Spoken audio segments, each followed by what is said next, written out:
안녕하십니까, 각하입니다. 지난 12월 27일은 원자력의 날이었습니다.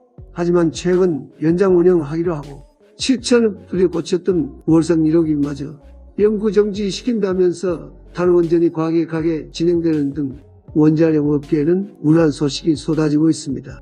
우리 중국집에서 만든 짜장면을 우리는 안 먹는다는 식으로 탈원전을 한다면서 해외는 원전을 수출하려고 하니 장사가 안 됩니다.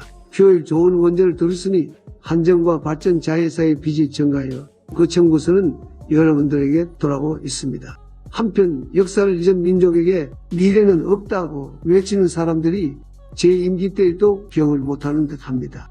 2011년 9월 너뜨기 폭염에 전력 수요는 급증했고 수도권 지방할 것 없이 대규모 정전이 일어났습니다. 이명박근혜 정부는 원전 15기를 지어 전력 문제를 2017년까지 극복했습니다.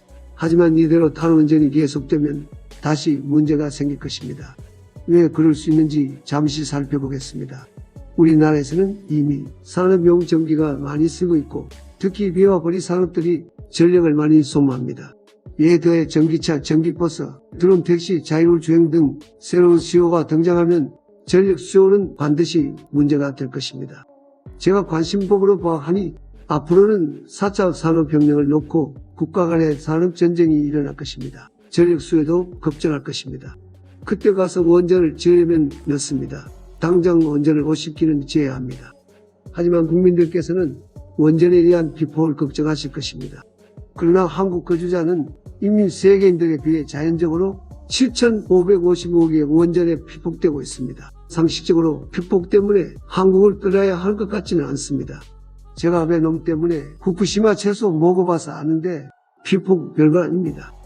이번에는 더 안전해진 원자력 최신 기술에 대해 조금 알아봅시다.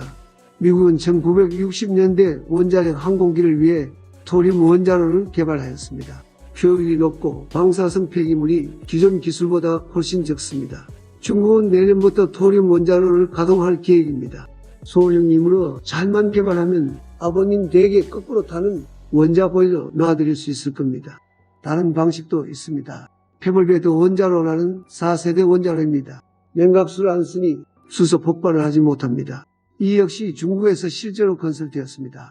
한국도 3, 4세대 원자로 기술을 보유하고 있으나 탈원전 때문에 주춤하고 있습니다. 이것이 문장의 중국몽입니다. 국가의 상황과 기술 발전이 이런데 제 문제 후임은 감성 탈원전 영화나 제작시킨 것이 아닌가 합리적 의심이 듭니다. 기회가 닿으면 선동 좀 하지 말라고 조인트를 까주도록 하겠습니다.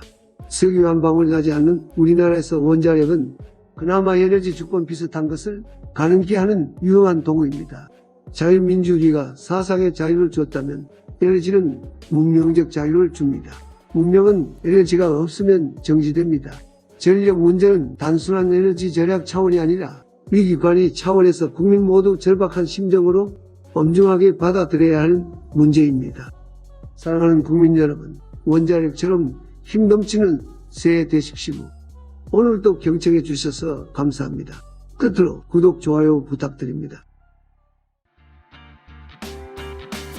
이제는 경제입니다. 늦었지만 경제입니다. 예전인 경제입니다. 어려운 경제입니다. 시대의 함성과 함께 광화문 일대가 촛불을 높이 들 때 당혹스럽습니다.